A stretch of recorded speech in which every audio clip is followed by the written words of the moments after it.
Hi, I'm Dr. Jennifer V. Brown, your stroke specialist, and today we're going to discuss why increasing ankle foot orthosis flexibility at the joint for hinged AFOs does not automatically increase leg, ankle, and foot strength. When you have an AFO, if the person does not have enough calf muscle strength eccentrically or ankle dorsiflexion strength concentrically to bring the leg forward, this AFO will automatically block tibial advancement. And you need tibial advancement in loading response from mid stance to terminal stance. And then you have to roll over your forefoot and prepare for pre-swing in which the ankle is in plantar flexion. So when you block tibial advancement, there's a negative impact on functional mobility. So let's look at the pictures. This gentleman is trying to get from sit to stand, and he cannot get his buttocks forward, so he's trying to use his chin and his upper trunk to get forward over his knees. But if you can see from the picture, his tibia are vertical. They're not coming forward. In the middle picture, this is a metal upright. And it's so evident the lateral part of her leg, you see the anterior tib popping in the front and her calf muscles in the back. They want to move, but the tibia cannot move forward. Notice her pelvis is rotated backwards as well as the entire pelvis posterior to the knees when she is trying to get vertical. And in the third picture, this is the same person in which I asked the orthotist to make a free range of that hinge joint for the middle upright. And notice during stance phase, she is just collapsing forward. Just because her legs showed promise isometrically in the middle picture doesn't mean that automatically when I change the range of motion for that middle upright, her calf muscles started working eccentrically. You still have to train the muscles based on the function of gait. And you have to look at that in open chain and closed chain. So the key is modifying the AFO does not automatically change the muscle function, be it isometric, concentric, or eccentric. So why take a solid ankle AFO and make it hinged so that the tibia can come forward? When you do that, you create some problems. So there's persistent knee flexion, and then the calf muscle, quad, and gluteus maximus will be weak eccentrically. And then there's an inability to have the calf muscle work concentrically when you need it.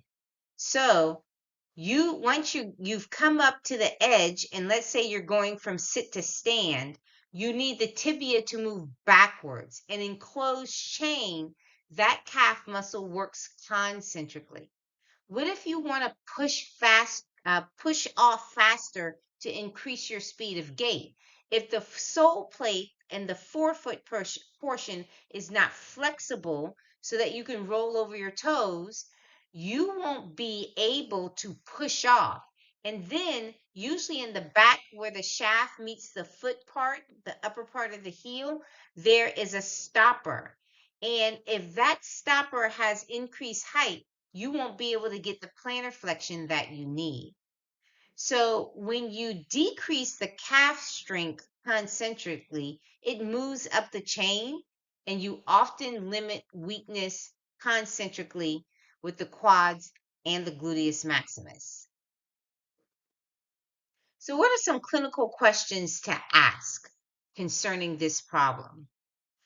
What truly leg muscles are weak, and how are they weak during which parts of gait that you need AFO stiffness to support the leg, ankle, and foot? The second question is, how are we training those muscles eccentrically isometrically, and concentrically to facilitate functional movement with the AFO on and off, not just during gait, but transitional movements like getting up off the floor and sit to stand. For more ways to strengthen the muscle with the AFO on and off, refer to some previous videos. One in particular, how to strengthen muscles of the ankle, foot, and leg with the AFO on and off. I'll give you a hint. I remove the Velcro strapping and I use TheraBand in its place. And then the third question to ask is, are the AFO changes that have been made, are they equating to muscle changes that are needed during the right time of function in open chain, closed chain, stance phase, swing phase? All right. Does it equate? And if it doesn't, if you made the AFO changes, think about the movement that occurs in gait and how that muscle is moving, and then train the muscle in that function. If you have an AFO that has Velcro strapping, loosen the strap so the tibia has the opportunity to move.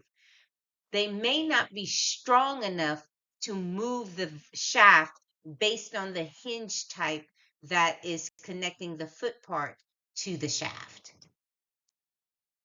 Remember, I am your trusted source for all things ankle foot orthoses and stroke neurorehabilitation. Please subscribe to these videos and share them. I do them every Tuesday and Thursday. And don't forget the references. We have to look at the evidence and apply them practically to the social determinants of health so that we can improve the functional outcomes for our clients. Thank you for watching. See you next time.